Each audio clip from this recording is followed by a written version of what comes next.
Hi friends, welcome to the Weight Loss Stories by Serge channel, where we share inspiring weight loss stories.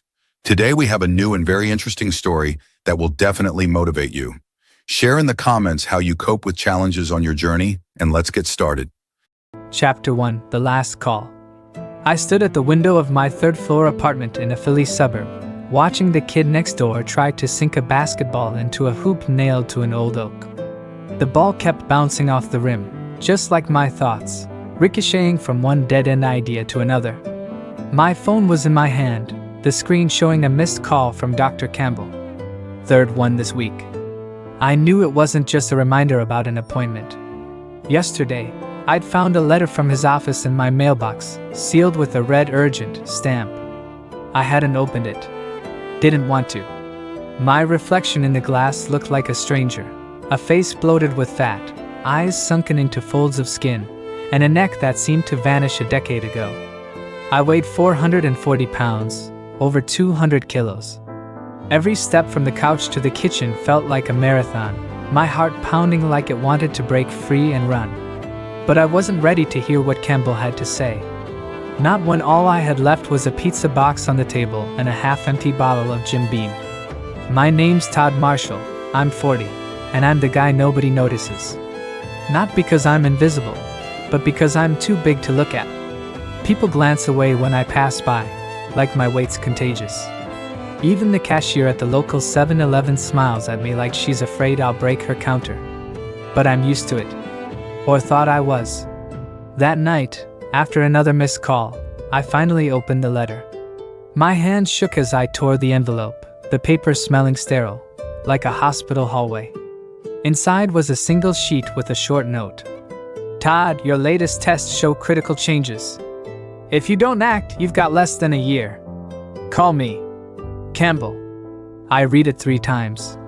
Less than a year. 12 months. Maybe fewer. I waited to feel fear, panic, something. But instead, I just sat on the couch. It creaked under me like it was begging for mercy, and opened the pizza box. Pepperoni and extra cheese, my usual. I ate until it was hard to breathe, thinking, if I'm gonna die, I might as well go out full. But that night, something broke. Maybe it was the taste of stale dough, or the greasy smell soaking into my shirt, or the way my cat, Murphy, stared at me from the windowsill, like he was waiting for me to get up. I tossed the slice back into the box and, for the first time in years, looked at myself in the bathroom mirror. Not a reflection in a window, but right in the face. And there, behind the folds and exhaustion, I saw the guy who used to run across a football field in high school, laugh with buddies at a bar, and dream of being somebody. Where was that guy? And why did I let him disappear? I didn't sleep until morning. I sat at the kitchen table with a mug of black coffee, no sugar for once, and thought about what Campbell meant by act. But where do you start when you weigh as much as a truck and every step feels like a miracle? I didn't know. But I knew I didn't want to die. Not like this.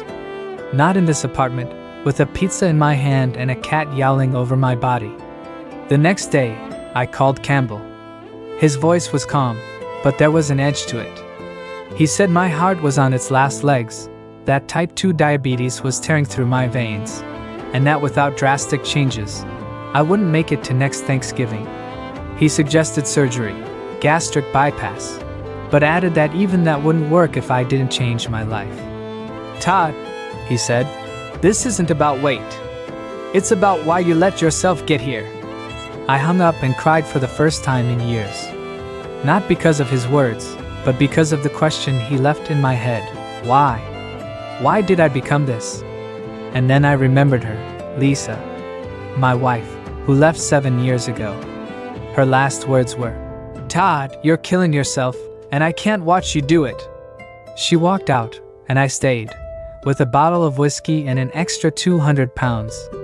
Chapter 2: The First Step. The morning after calling Campbell was gray as the pavement outside. I woke up on the couch because the bed felt too far away for years now. Murphy rubbed against my leg, meowing like he was telling me to get moving. I looked at the kitchen table. The pizza box still sat there, like evidence from a crime scene. I stood, my knees cracking under the weight, and tossed it in the trash. It was the first thing I'd done differently in forever. Campbell told me to start small. A walk, Todd. Just go outside and do a block. No need to run a marathon. Easy for him to say. My last walk was from my car to the supermarket door, and even then I was wheezing like an old steam engine. But I decided to try. I pulled on an old Eagles hoodie. It barely fit, the seams straining, and some sneakers I dug out of the closet. They were tight, but I crammed my feet in, feeling the skin on my heels chafe before I even started. The street hit me with a cold breeze and the smell of wet leaves. October in Philly is when the air stings your cheeks and the sky looks like someone spilled gray paint. I passed Mrs. Clark's house. She was watering her chrysanthemums despite the damp. She glanced at me but looked away quick, like I was part of the scenery you don't dwell on. I didn't blame her. I didn't want to be out here either. The block was longer than I remembered. Every step jarred my joints, and sweat was already rolling down my back, even though I'd barely gone anywhere. At the corner was that old oak with the basketball hoop, where that kid was messing around yesterday. I stopped to catch my breath and noticed the rim was rusted, the net long gone. Like a lot of things in my life, it looked like nobody bothered to fix it. I thought about how I could sink a shot from half court back in high school. Now I couldn't even bend down to tie my shoes. I made it to the end of the block and turned back. My heart was hammering like a drum at a parade, my lungs burning, but I felt something. Not pride, not joy, but something like relief. I did it. One damn block. When I got home, Murphy was waiting at the door, like he was saying, "About time." I poured myself water, not soda, not beer, just water, and chugged it. It was tasteless, but for some reason that didn't bug me. The next few days were like wrestling myself. I walked every day, sometimes twice if the weather held. The first couple times, I thought I'd keel over on the sidewalk, but then it got a little easier. I started noticing things. The smell of coffee from the corner diner's window, the creak of swings in the park across the street, the way Mrs. Clark nodded at me when I passed. I even bought new sneakers at Walmart, black, with thick soles so my feet didn't ache as much. The clerk, a kid in his 20s, helped me pick the size, and for once, I didn't feel like he was staring at me with pity. But food, that was a whole other fight. I was used to food being my fix. Bad day at work? Double bacon burger. Bored? A bag of chips and a jar of salsa. Thinking about Lisa? Pizza and whiskey until I passed out. Campbell said to cut carbs and sugar, but I had no clue where to start. I stood in the grocery store, staring at broccoli like it was from another planet. Ended up grabbing some chicken breast, lettuce, and apples. Seemed simpler than messing with recipes. My first shot at cooking was a disaster. I burned the chicken until it tasted like a shoe, and the salad drowned in dressing I overpoured.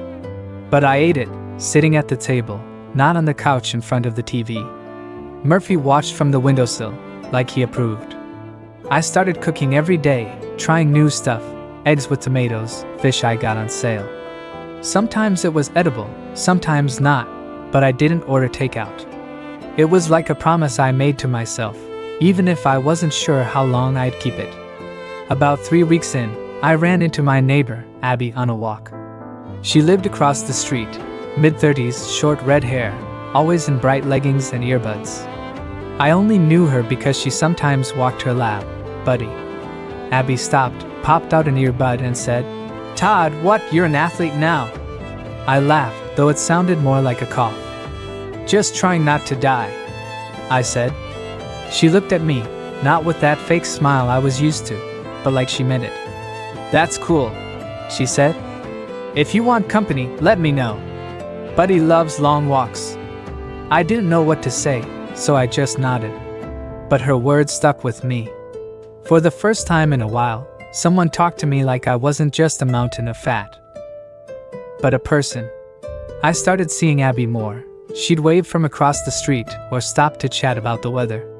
One day, she gave me her old fitness tracker that counted steps. "Don't need it anymore," she said, "but it'll help you."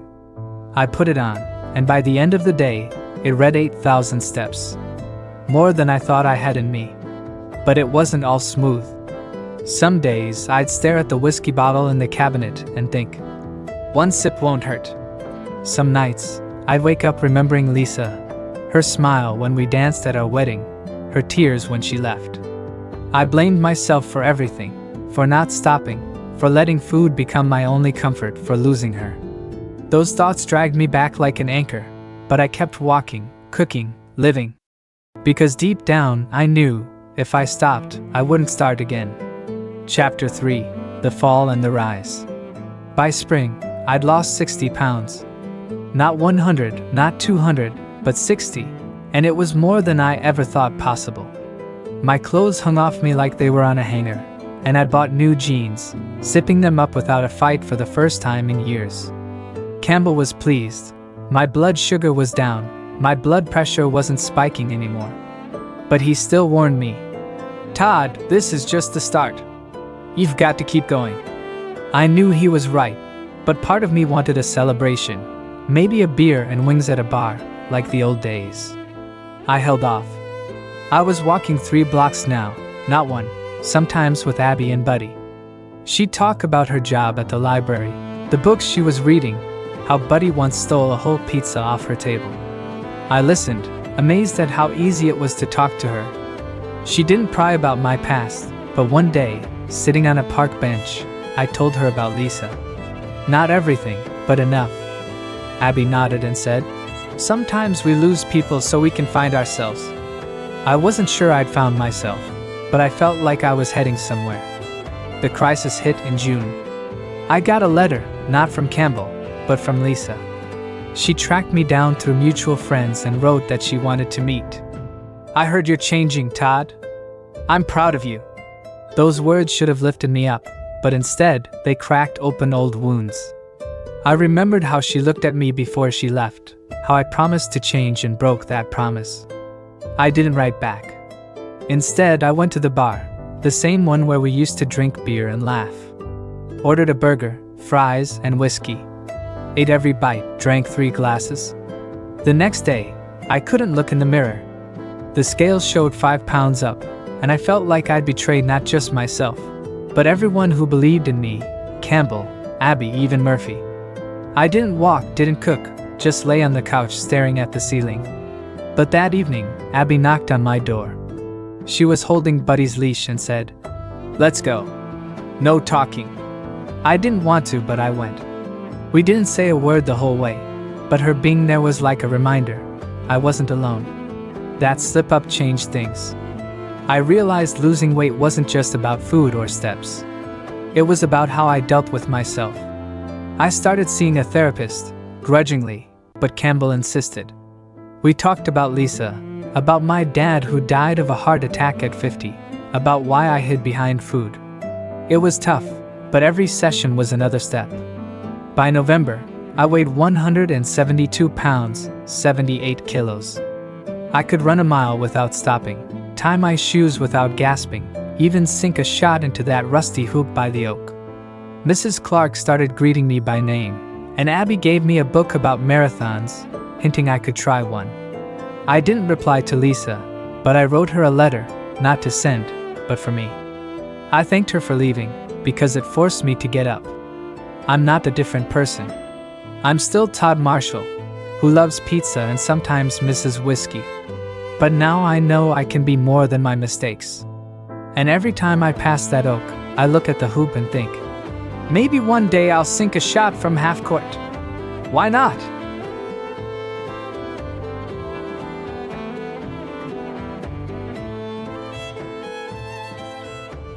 Thanks for being with us. If you enjoyed it and want to hear more stories, don't forget to like and subscribe to the channel. See you next time, friends. Bye.